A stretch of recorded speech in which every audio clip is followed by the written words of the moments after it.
যেখানে 30 লিটার তেল লাগেনি, তো এখন সেখানে ট্যাঙ্কি ভরে 50 লিটার নেওয়ার চেষ্টা করছে। খুব সঙ্গত কারণে চোরাচালান হচ্ছে।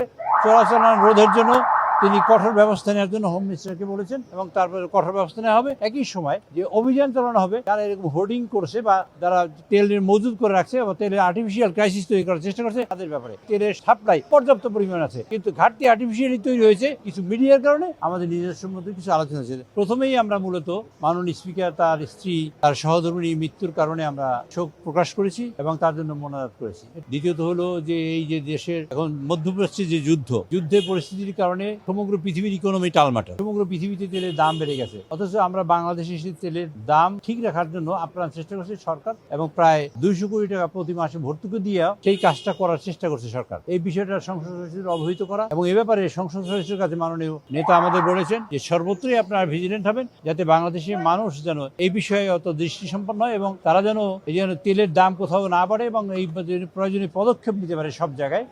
জেলা প্রশাসক অন্যান্য প্রশাসনের সাথে সমন্বয় করে এই কাজটি যাতে করতে পারে, তার জন্য তিনি একটা নির্দেশ দিয়েছেন যাতে কোনো রকম কোনো অসুবিধা না হয়।